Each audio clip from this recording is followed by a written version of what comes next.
Hello friend, আসসালামু আলাইকুম। আমি ফ্রিল্যান্সার মানিক। আমি ডিজিটাল মার্কেটিং এক্সপার্ট এবং সোশ্যাল মিডিয়া স্পেশালিস্ট।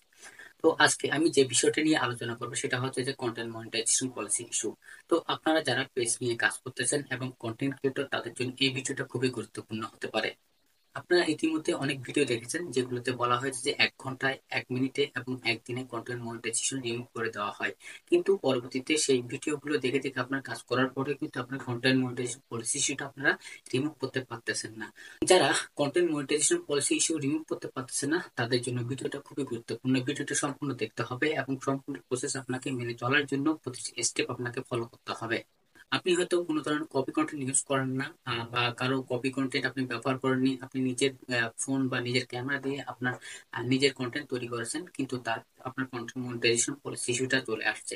আসলে মূলত কন্টেন্ট মনিটাইজেশন পলিসি ইস্যুটা আসার মূল যে কারণ সেটা হচ্ছে ফেসবুক আপডেট হওয়ার কারণে কিন্তু সবার যাদের পেজ মনিটাইজেশন নেই তাদের প্রত্যেকেরই কিন্তু 5টি ক্রাইটেরিয়া চলে আসছে, এবং 5টি ক্রাইটেরিয়ার মধ্যে রয়েছে কন্টেন্ট মনিটাইজেশন পলিসি ইস্যু। এটা একটা সমস্যা।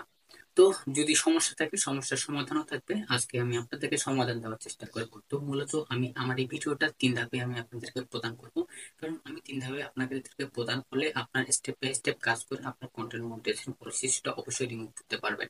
আপনারা যদি আমার এই ভিডিওগুলো ভালোভাবে দেখেন তাহলে ইনশাআল্লাহ আপনি 3 থেকে 7 দিনের মধ্যে আপনার কন্টেন্ট মনিটাইজেশন পলিসি ইস্যুটা আপনারা রিমুভ করতে পারবেন। এটা আমি 100% আপনাদেরকে গ্যারান্টি দিয়ে বলতে পারি।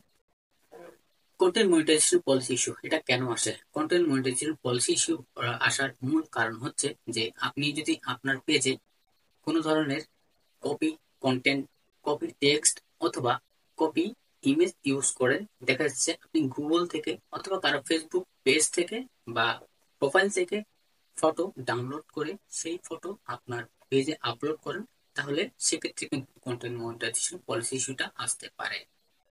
অথবা আপনি যদি কারো ভিডিও ডাউনলোড করে সেটাকে কাট করে সেটা আপনার পেজ আপলোড করেন, তাহলে কিন্তু কন্টেন্ট মনিটাইজেশন পলিসি ইস্যুটা আসতে পারে। আপনি যদি কারো টেক্সট কপি করে সেটা আপনার প্রোফাইলে অথবা আপনার পেজে আপলোড করেন, তাহলে কিন্তু আপনার কন্টেন্ট মনিটাইজেশন পলিসি ইস্যু আসতে পারে। তাহলে আপনাদেরকে কি করতে হবে? প্রথমে আপনি আপনার পেজে চলে যাবেন।